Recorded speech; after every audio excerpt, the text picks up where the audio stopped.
Welcome to Brainish English Stories. Joey Kerrigan arrived in London in January 1912.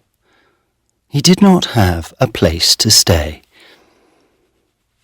"It doesn't matter," he thought, smiling.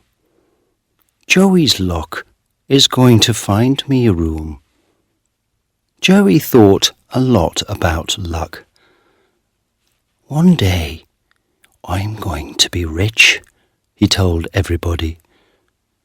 "Lucky people get rich, and I'm lucky."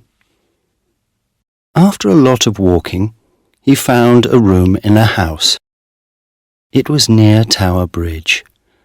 The room wasn't very big, but it was cheap. The landlord's name was Mr. Webber. He looked Joey up and down. "What's your name?" he said. "Where are you from?" Joe Smith," Joe said. "I'm from Ireland."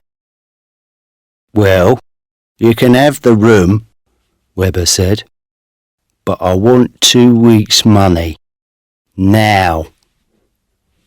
"I've only got 1 week's money," Joey said. "And tomorrow's Sunday," Webber said.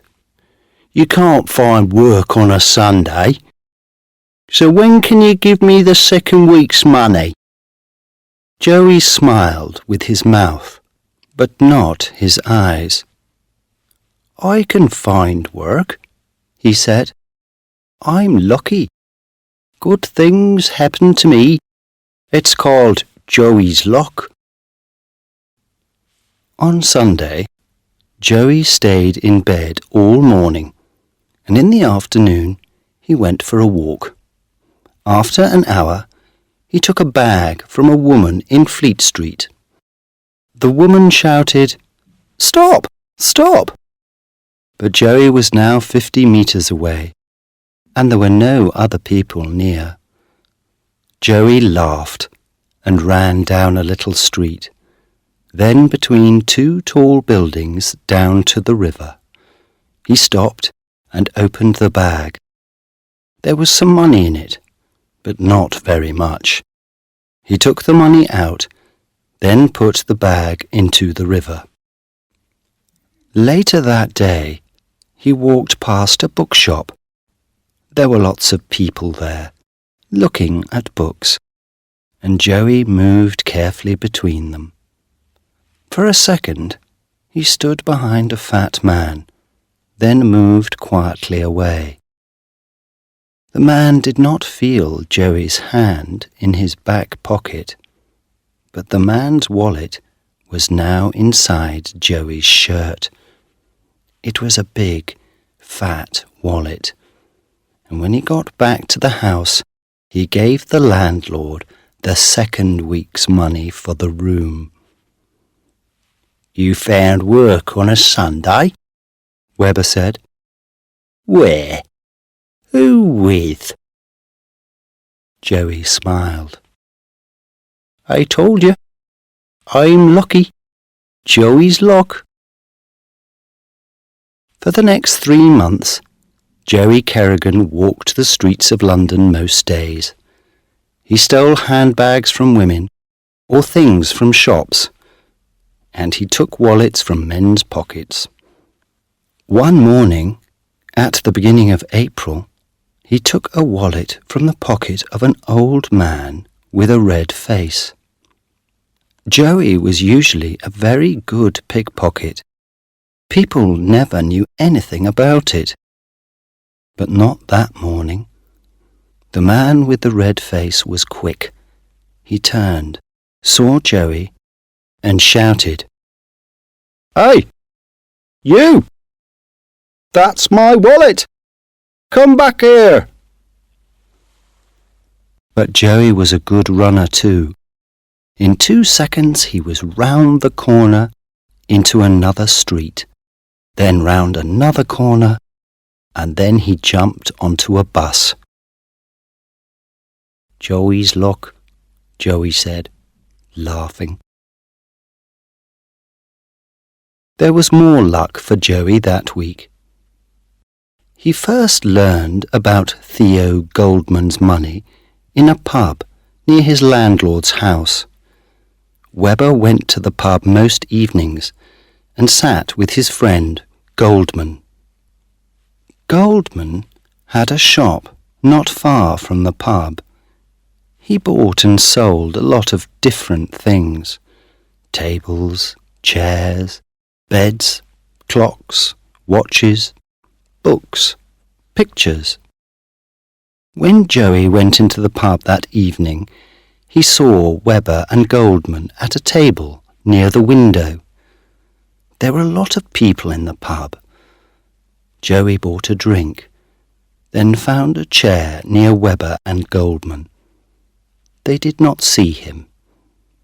Joey sat with his back to them and listened. "But I need money to buy things when people bring them in," Goldman said. "Some money, yes," Webber answered. "But £100 or more, and in the shop? No, Theo." "It's not in the shop," Goldman said. "It's in my room at the back." "Do you have a good place to put it?" Webber said. Goldman laughed. "A very good place," he said. Joey sat with his drink, thinking. He knew Goldman's shop because it was in the same street as Webber's house. Joey often walked past it. £100 or more. "I'm going to get that £100, he thought.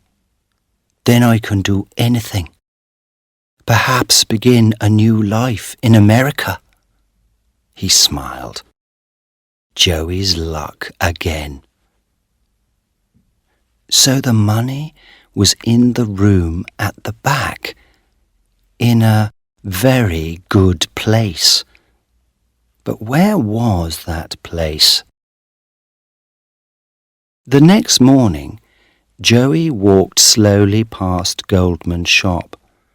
He did not go in, but looked through the window. The old man was in the shop, but he did not see Joey. Joey saw an open door to the room at the back of the shop. Through the door, he could see a table, 2 chairs, and a big cupboard. Was Goldman's money in that cupboard? Suddenly, the old man looked up, and Joey quickly turned and walked away. He did not go to bed that night. He put all his things into a bag, sat in an armchair, and waited. Midnight came and went. At 2:00 in the morning, he went down the stairs and out of the house. It was a cold night, and Joey looked up at the moon in the sky. "Are you a lucky moon?" he said, smiling. "Joey's lucky moon." He walked to Goldman's shop and looked round. Nobody was in the street. He took a small hammer from his coat pocket and broke the glass in the shop door. Then he put his hand through and opened the door. Joey moved quickly into the shop. He closed the door behind him and put his bag on the floor. Then he walked quietly across the shop to the door into the back room, opened it, and went through. It was dark, but moonlight came through the window, and Joey could see the big cupboard. The little hammer soon opened the cupboard. There were a lot of books and papers inside. Some of the papers fell out onto the floor. "Who's there?" Joey did not move. Only his eyes moved, looking around the room. Then a door at the back of the room opened, and Theo Goldman came in with an oil lamp. He saw Joey. "What?" he began. Joey jumped across the room, grabbed the old man's arm and pulled it up behind his back. Then he held the hammer in front of Goldman's face. "Where's the money?" he said. "Tell me." "Money?" Goldman said. What money? There isn't any money." "Yes, there is," Joey said. "You told Webber about it in the pub. £100 or more. Where is it?" Goldman said nothing. "Tell me," Joey said, "or I'm going to break your arms. First one arm, and then the other one. Where is it?" Goldman tried to pull his arm away. He made small, angry noises, but no words came out. Joey held the hammer in front of Goldman's eyes. "Tell me, or this hammer goes into your face." All right. It's under the floor," Goldman said. "Under the cupboard." Joey pushed the old man across to the cupboard. "Get it," he said. "Now." The old man put the oil lamp on the floor and pulled the cupboard away from the wall. Then he got between the cupboard and the wall and pulled up some of the floor. There was a small box under the floor, and Goldman got it out. Joey grabbed the box from the old man's hands and opened it. It was full of money.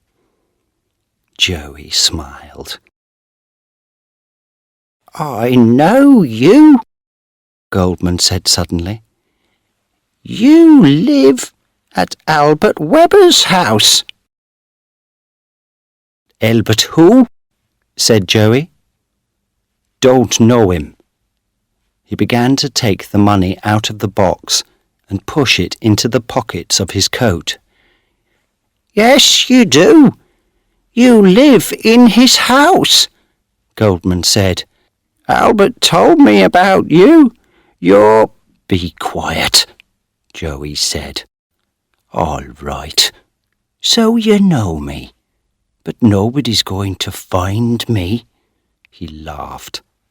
"I can get a long way away with this money."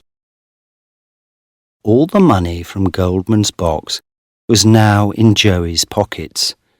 He gave Goldman a little push. "Now, get back in your bedroom and stay there." He pushed him again. "Go on, get moving." The old man began to walk across the room with the oil lamp. Suddenly, he turned and hit Joey on the head with the lamp. "Ah!" cried Joey. The lamp broke and fell on the floor, next to the papers from the cupboard. The oil from the lamp ran across the floor, carrying the flames to the papers. Goldman tried to run into the shop, but Joey jumped on him, and the two of them fell to the floor. The old man's head hit the wall. After that, he did not move. Joey heard the noise of the flames before he saw them. He looked behind him. The flames were big and were already halfway up the legs of a table. Joey jumped to his feet and ran through the shop.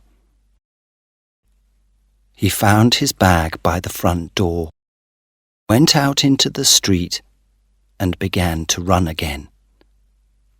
At the end of the street, he stopped and looked back. There were now flames in the shop window, and black smoke came from the shop door. He thought about the old man on the floor in the back room, but only for a second. Then he turned and ran again. 2 days later, on Wednesday the 10th of April, 1912, Joey was in Southampton with thousands of other people. They came to see the new ship there, the biggest and fastest ship in the world. It was the day of its first voyage across the Atlantic to New York, carrying more than 2,000 people. Some of the people in Southampton that day were the ship's passengers. Some of them just came to look at the wonderful new ship. And there it was. Joey was a happy young man. He was a passenger with a ticket in his pocket. A ticket to New York. Life was good, he thought. Joey's luck got me the money for my ticket, he said, laughing. And Joey's luck is taking me to America. This is the end of my old life. And he walked onto the Titanic.